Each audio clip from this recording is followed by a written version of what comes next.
What's going on, everyone? So by the time I post this video, a lot of you are going to be heading off to your very first planetary qualifiers for the new set, or maybe you are getting ready, maybe going for the next couple of weeks, whatever it is. As you can see from the screen behind me, all of these planetary qualifiers are scheduled to start, as of recording this video, tomorrow.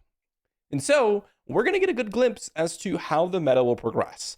All these prior tournaments, a lot of them were minor tournaments, store showdowns, very kind of not as competitive events as the planetary qualifiers. As such, I wanted to go over a few decks that you're going to be seeing at these planetary qualifiers across all the events that I've played so far, which again have not been planetary qualifiers or necessarily competitive events, but we do have a lot of people that like to play the meta. And of course, what I've experienced online. There are three standout decks that are not only powerful, whether or not they're absolutely the top of the meta is another question for maybe after this weekend, but these are certainly decks that you're going to see a lot of because of the popularity of them. So with that said, a big thank you to my patrons over on Patreon, guys. Thank you so much for supporting the channel. It's been absolutely amazing to be able to record for all of you. And let's dive into our first one. Guys, I've talked a lot about this deck, and I've actually played a full video on it, but we've got Anakin Green. Anakin Data Vault specifically. This one has gotten so many new additions, and really its pure strength relies on the fact that you have all these units that are guaranteed to outclass your opponent's ground units, and even in some cases their space units with things like Jedi Starfighter, Blue Leader, and Red 5, and then also generate more value for you. If you think about all the units in the earlier stages of the game, Outer Rim Constable is going to trade 1-for-1, but then also defeat an upgrade. Karis Nemec's going to trade 1-for-1, but then also create a spy token, right? So it's kind of like 2-for-1. And then that spy token can deal 4 damage or something with Anakin's action. Mina Bonteri is going to potentially, trade 1-for-1, but then draw you a card afterwards. And I say trade for 1-for-1 lightly because obviously those additionals are not trading 1-for-1 in most cases. Or even cards like Cobb Vanth that come down and, well, you kill something, you get a unit back. All of this is how Anakin really develops a ton of value. And the value is kind of insurmountable at some point. You couple all of that with the fact that you've got cards like Bounty Hunter's Quarry in the deck, which now you basically pay 1 resource for a 3-resource play, following up with multiple other plays, giving you a way to really be an aggressor in some matchups. You have amazing new Sentinels like Captain Typho, an old one like Obi-Wan Kenobi. You have cards like Queen Amidala giving you multiple units to kind of dominate the board. But then you also attack at another angle, which is always obnoxious to see, where you can have the Gunji turn 1 play into the turn 2 General's Blade, allowing you to have access to incredible ramp. You're not even resupplying at all, and you still are getting 2 extra resources on a lot of things. You have an amazing late game with cards like Home 1, and of course, experienced up Blue Leaders and Calorin Bex. This deck attacks on so many angles.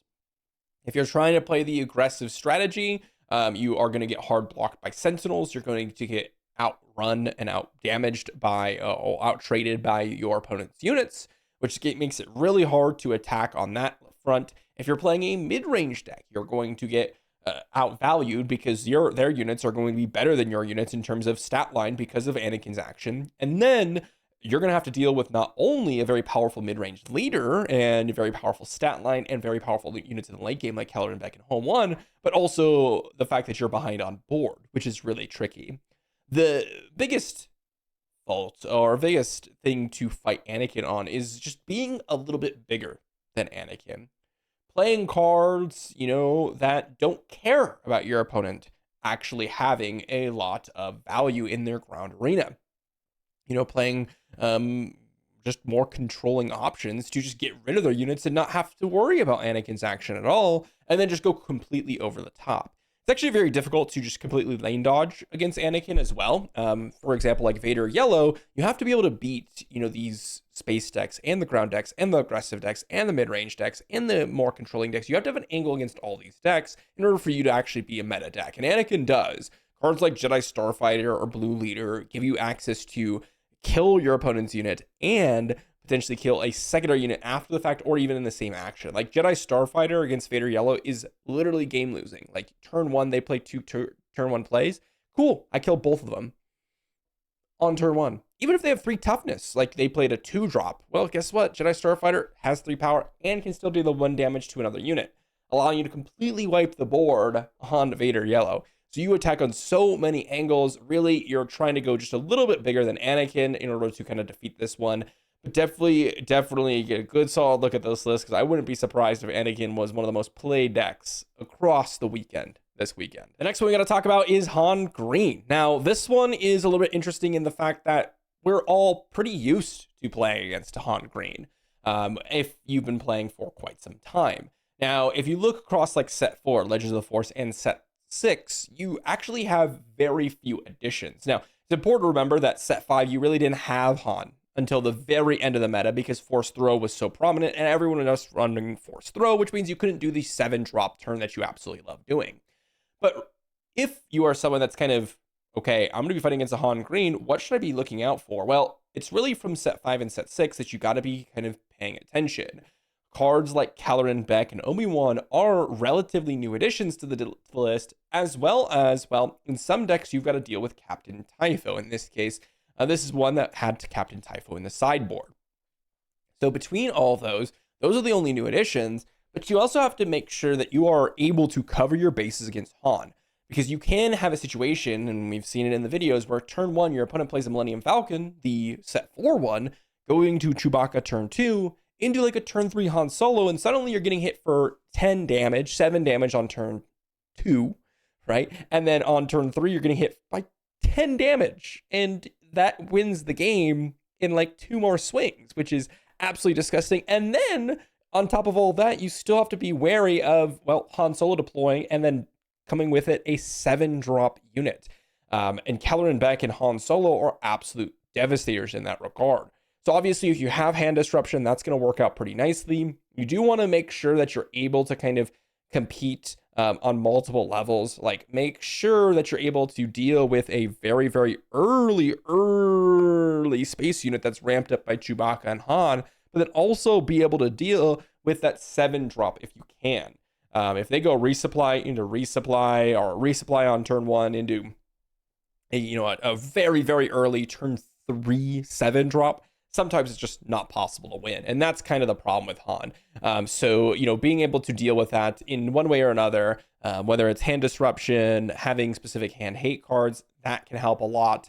And that's what was pushing Han out of the meta in the previous sets, right? Another really good card, and we've seen a lot of decks play this, is Cham Syndulla. We actually saw it in Anakin's list previously, I believe, the one we just looked at. But if you're able to play aggression, running Cham Syndulla in the sideboard or in the main board is something that can really, really help out against Han, simply because it just gives you access to getting to your big plays to compete against their big plays in a lot of cases as well.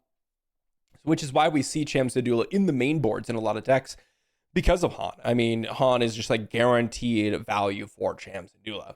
So between Anakin and Han, I think these are by far going to be the 2 most played decks. I think Anakin's going to be a little bit more played just because people are excited to play a deck that hasn't really been dominating the meta at all. I mean, Anakin was definitely near the top for a while, but as different versions like Han Blue or Anakin Blue, Han had been out of the meta for a little bit, but I think a lot of people are still sick of Han 1 if you've been playing for a while. So I think we're going to see a little bit more Anakin than we will Han, but both of which are going to be massively played and massively scary. And the other list that I think we're going to see a lot of is Yoda. And I think there could be 2 different versions of Yoda showing up. We could see a Yoda Red or Yoda Green, but I think Yoda Green is somewhat a little bit more popular than the Yoda Reds, because Yoda Red can be very, very difficult to play comparatively to the Yoda Greens. And this is a deck that can go just a little bit bigger than Anakin, so it actually does decently well into Anakin, even though a lot of your early game units can just get kind of dominated.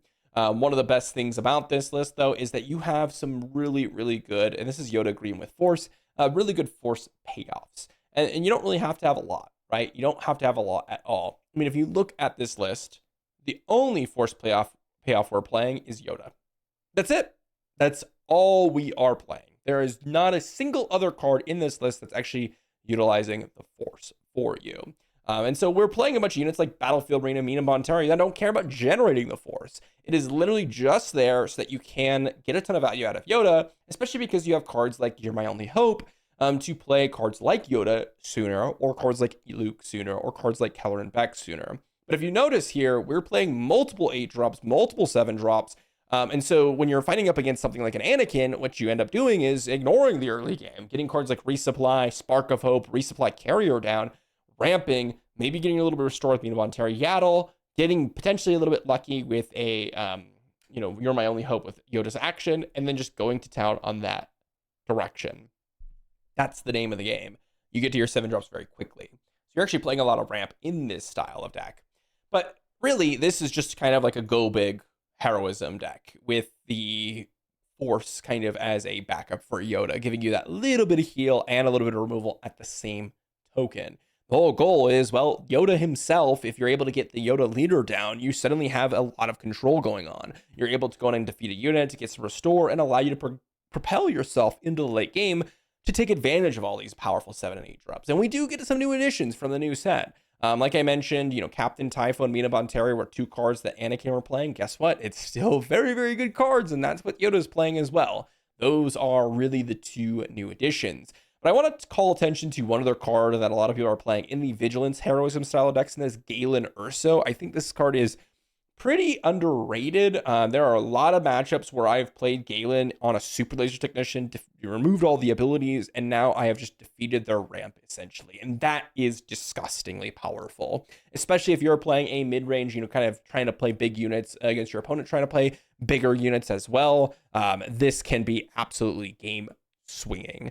So that's another card that they've added. Just be aware of it if you're fighting against Yoda, or if you're someone that is kind of making you smile, modifications to the final iterations of your deck. Maybe consider bringing some Galens, because Galen has been actually an impressive, I wouldn't put it main deck, but definitely an impressive sideboard option against some of those matchups out there. Overall, this one I think is going to see a lot less play than the Anakins and Hans. Anakins and Hans are like kind of the things that people know about. But Yoda is one that continuously popped up against all the small tournaments and has been an absolutely amazing, amazing couple of additions to actually make it competitively viable here in this new iteration of the meta. The question is, though, which 3 of these are going to be the top, and which deck in general, if it's not one of these 3, is going to be the top after this weekend?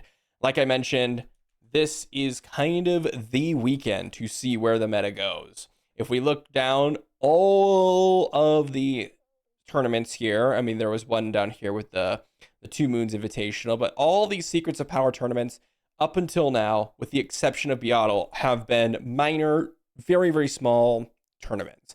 Beatle has been the most competitive of them so far, and that, well, we saw some pretty crazy stuff. Anakin Green taking the whole thing, and Beatle, we had Anakin Data Vaults. There we had a Yoda Green in there. We also had a bunch of other decks that people were excited about, like Kira Green, which I also think is an excellent one that you want to keep an eye out. Even Tower number 9 bringing his signature Sabine Yellow, which I know he loves, and I love seeing that as well. So there's a lot of decks to kind of worry about. And again, it's hard to say, okay, this is what we're going to see without actually seeing the meta entirely. But I do think these 3 are going to be ones that are unsurprisingly ones to be paying attention to. So just keep an eye out for that. Let me know what you think. And if you're participating in a planetary qualifier, let me know down below and let me know how you do. Thanks for watching. I'll see you all for the next one.